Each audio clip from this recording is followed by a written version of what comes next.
Komið öll blessuð og sæl og verið velkomin á Hrafnaþing. Aðeins 2 mínútna seinkun af því að við erum náttúrulega viljum leyfa öllum að fylgjast með okkur. Erum með streymi á YouTube og það var verið að græja það. Þannig að það er streymi á YouTube alltaf og vistað líka þar á rásin okkar þar. Þannig að þið vitið af því. Nokkur praktísk atriði áður en ég kynni fyrir lesara dagsins. Það ég hérna með þessa gestabók sem að bið ykkur að skrá nafn ykkar í og ef að þið eruð ekki á póstlistanum okkar þá getið bætt við netfangin ykkar þannig að hérna þá komist inn á póstlistan.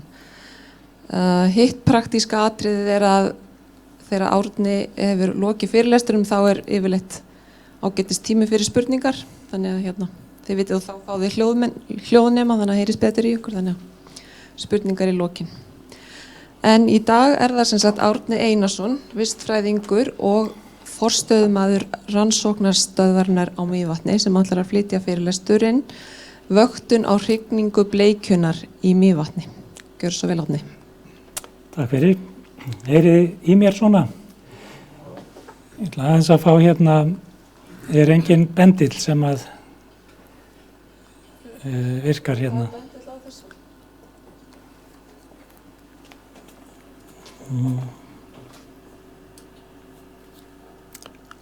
Hann virkar ekki. Þetta allt í lagi. Það gott. Það sleppur. Hérna, já, komið sæl og velkomin. Ég ætla bara að vinda mér beint í þetta. Þetta Mývatn og úr því rennur Laxá. Við sjáum hann að koma hérna til okkar. Hún rennur hérna áfram niður og til vinstri. Ég þarf ekki að hafa mörg orð þetta vatn, þið þekkið þetta meir og minna. Mývatn með stærri vötnum á Íslandi og grunnt það. Og ef við kíkjum ofan í það þá sjáum við þessar lífverur hér. Þetta eru aðal leikararnir. Þið sjáum við bleikjuna þarna sem verður aðal viðfangsefni þessa erindis. Og síðan sjáum við botnþörunga, við sjáum mýlirfur og krabbadýr, við sjáum smáþörunga, hottsíli, urriða, blábakteríur og svo endur. Allt saman myndar þetta nokkuð flókin vef, fæðuvef vatnsins og á þessa mynd vantar eitt element sem að eru mývatningarnir sjálfur sem að eru efst í fæðu keðjunni þarna og þeir hafa sennilega alveg frá upphæfi stunda veiðiskap í vatninu á síðari öldum allan ársins hring meir og minna með netaveiðum og á dorg og netaveiðarnar eru þá lagnet eins og þessi sem eru lagnetaveiðar sem eru stundar bæði sumar og vetur og á árum áður meðan að það var ennþá leyft að þá stunduðu menn veiðar með dragnót, það er að segja dráttarnót sem að er kastað frá landi eða dregin út í vatni frá landi og svo dregin að landi til þess að veiða hrygningar silung fyrst og fremst. Það er veiðiskapur sem var stundar á haustin en er núna ekki leyfður.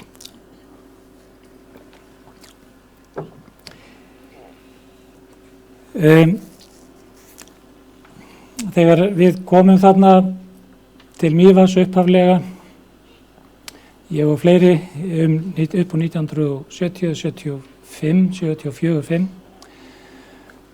að þá er heimurinn svona. Við sjáum þetta eru ártöluðarna vinstra megin, það er 1800 og 2000, við sjáum þarna 2 aldir. Við förum að spyrjast fyrir veiðiskap og annað og þá hittum við gömlu kallana sem að sögðu okkur veiðisögurnar og þeir hafa upplifað veiðiskapin einhvern veginn svona, breytilegan frá ári til árs. Talsverðar sveiflur sem að þeir kölluðu svo en svona til lengri tíma litið þá var þetta svona í einhvers konar jafnvægi. Síðan 1900 1978 þá kemur eiginlega hrun í veiðiskapinn og menn líta á þetta sem bara eina svona venjulega niðursveiflu og höfðu ekkert miklar áhyggjur af því á þessum tíma. En síðan þegar tíminn líður og kemur fram undir aldamót þá áttar menn sig á því að þetta ein allsherjar niðursveifla, löng niðursveifla sem að þarna að enda í algjöru veiðileysi.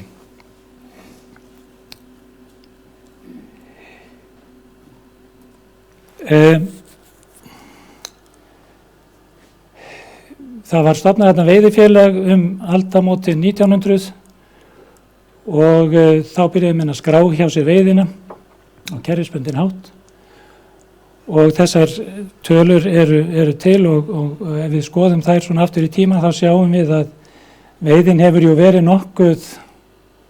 nokkuð jöfn þrátt fyrir allan þennan sveiflugang en það tímabil þarna sem sker sig alveg úr og það í kringum 1920 frá 1920 til 22 þá alveg ofboðslega mikil veiði og á þessum tíma þá héldum við sem vorum að koma þarna í fyrst skipti að þetta væri hið mikla veiðivatn Mývatn sem að menn væri alltaf að tala um.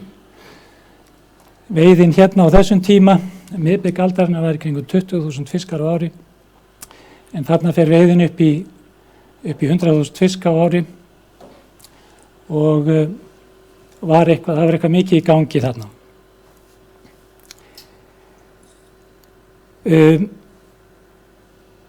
Bjarni Sæmundsson var á þessum tíma við Mývatn og kynntist þar manni sem að hét Stefán Stefánsson og var formaður veiðifélagsins, fæddur 1854, dáinn 1929.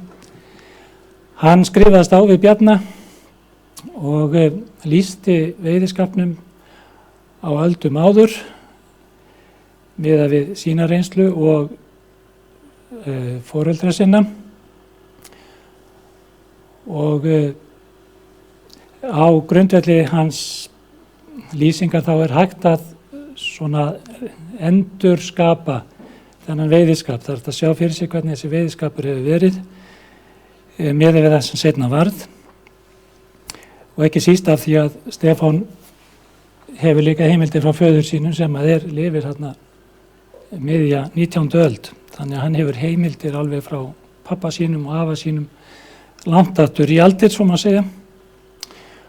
Og ef við tökum hans frásagnir og af því að hann nefnir veiði tölur þegar að mest var, þá hægt að bera þetta saman beint við það sem að seinna varð og þá sjáum við annan topp sem 1870 og miklu mun stærri heldur en sá sem að var á síðustu öld. Og núna höldum við að þetta sé sá toppur sem að hefur skapað Mývatni þessa frægð sem mesta veiðivatn á Íslandi. Það var alveg fáránlega góð veiði á þessum tíma miðað við það sem seinna varð og miðað við það sem að var eiginlega alla öldina þar á undan að mati Stefáns. Nú við höfum velt þessum toppum mjög mikið fyrir okkur og hvað hafi hugsanlega geta gerst, hvað olli þessu. Menn hafa rifist þetta í sveitablöðum og víðar, hvað þarna var á ferðinni.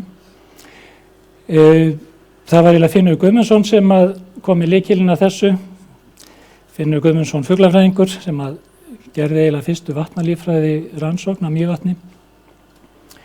Hann safnaði saman dagbókum bænda sem voru að safna eggjum, andareggjum í Mývatnssveit, menn safnaði þær eggjum til átu. Og hann fann að vissar tegundir af öndum, þannig að hávella og hrafnsönd, höfðu líka mjög mikið af eggjum, mjög mörg hreiður á þessum tíma, þannig að það var toppur í þessum tveimur tegundum. Og síðan tekur Arthur Garðarsson við þessu kefli og hann var að kryfja endur þarna á sínum tíma í stórum stíl, endur sem hefði komið í net og hann sá að að Hrafnsund og Háfella áttu það sameiginlegt að lifa á krabbaátu í vatninum.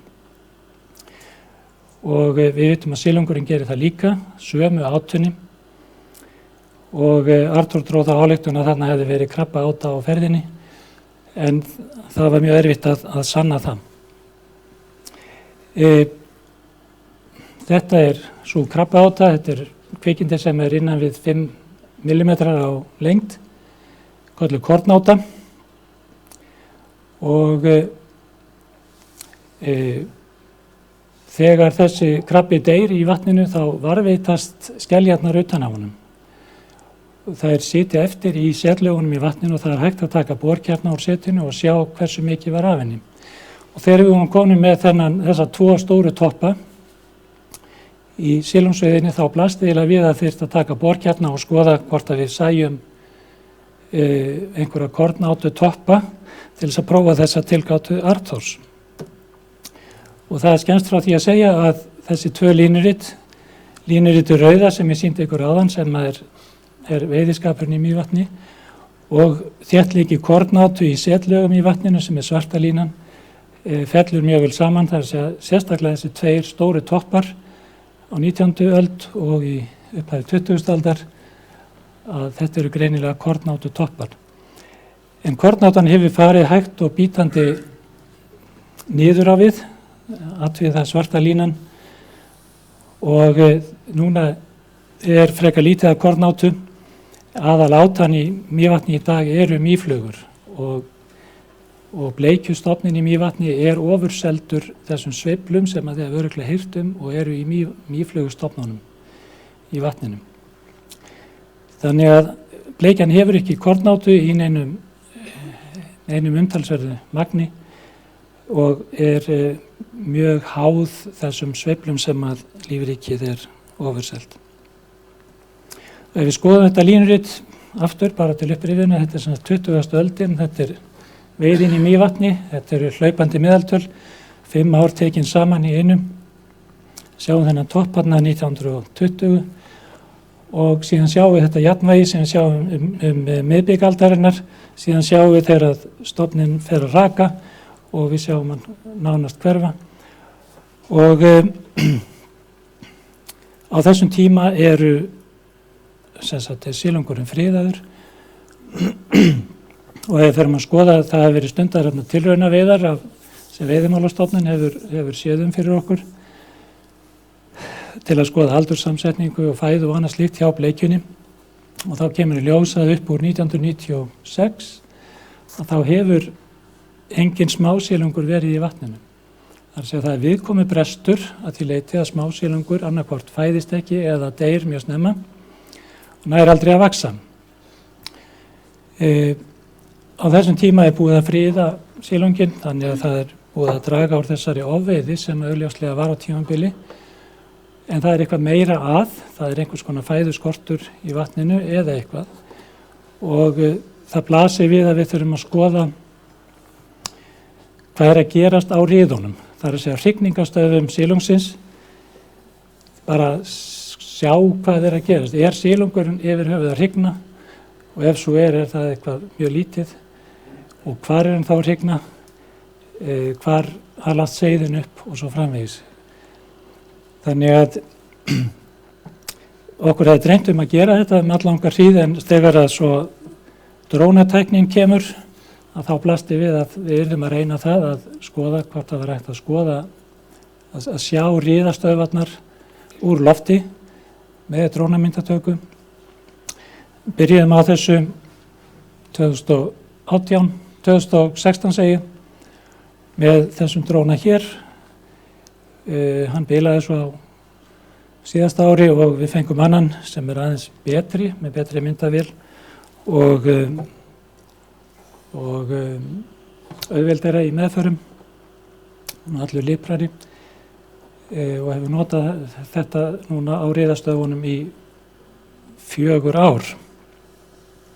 2018, 19, 2016, 17, 18 og 19 segi.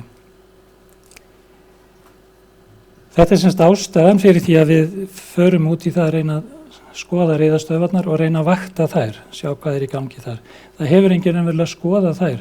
Bændur þarna á svæðinu þekkja þær að vísu, þeir eru siglandi þarna þessi svæði, einn eða 2 bændur sem eiga land þarna að þessum stöðum. Riðastöðvarnar í Mývatni eru þarna í suðaustur horninu, aðal riðastöðvarnar, bleikjan hrygnir víða vatnið en í litlum mæli, en hérna eru aðal stöðvarnar og haustinn þá gengur bleikjan úr öllum Mývatni á þessi rið sem að þarna eru og hrygnir. Þetta gerist í október, nóvember og desember, sem sagt það er komin vetur. Þetta svæði fellur saman við aðal uppsprettu svæðin þar sem að köldu lindirnar koma, þar sem eru bláu punktarnir hérna. Þetta eru kaldar lindir sem að eru á vatnsbakkanum og aðeins út í vatninu sem staðar. Það eru mest hérna á þessum stöðum en liggja aðeins hérna upp með austurbakkanum þar sem að taka við volgarlindir, þar sem að bleikjan hrygnir ekki.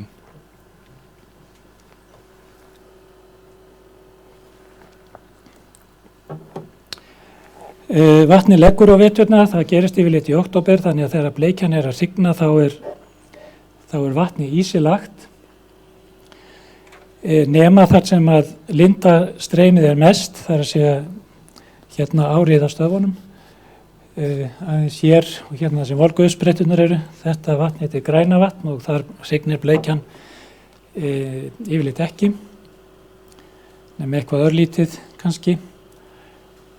En þetta þýðir að vatnið er autt, það er hægt að sjá ofan í botninn úr lofti og þetta náttúrulega ræður alveg úrslitum það hvað hægt er að gera. Og þetta er það sem við sjáum, já, ég er að horfa á aðra mynd hérna á skjánni hjá mér. Ef við skoðum þennan vog hérna, við erum að horfa á þetta svæði hérna, þennan vog og þetta nes hérna sem gengur út í hann. Ef við skoðum það ofan frá á loftmynd, þá sjáum við hérna botnina, þetta er grunnur vogur með miklu streymi af köldu vatni. Litirnir sýna botngerðina, það sem er dökkt hérna, það sem er svart og brúnt er sandur sem að á rætur að rekja til uppblástur sem að var hérna á 18. og 19. öld. Við sjáum gróðurflekki sem er þessi grænu flekkir. Við sjáum leirbotn sem er þessi blágræni botn og alveg yfir í ljósblátt þarna efst. Og síðan sjáum við það sem er gult hér er grjót eða möl. Hvítu hringirnir sýna aðal uppspretturnar, það er náreindar hérna, það eru miklar uppsprettur hérna líka sem er ekki teiknaðar inn. Hérna eru örnefni út allt sem að vísa í staði þar sem menn voru að veiða með dráttarnót, en stunduðu dráttarveiði hér á árum áður. Og þetta eru þá væntanlega hrygningarstöðvarnar, að minnsta kosti það sem hægt var að koma netum við. Sumstaðar eru riðastöðvarnar svo grýttar að það er ekki hægt að draga nót eftir botninum. Svona lítur þetta út eins og dróninn sér það. Þetta er nesið sem er hér, þetta nes sem er uppi hérna efst í hægri horninu.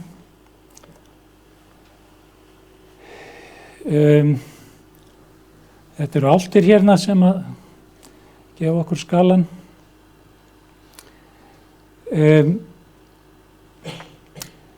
Já, þetta er bara svona venjuleg haustmynd, tekin í október, áður en að vatni leggur reyndar og áður en að byrja að snjóa. Við sjáum þarna móta fyrir vatnsbotninum en með því að setja pólariserandi filter á myndavélina og yfirlýsa myndina svo lítið að þá sjáum við þetta svona.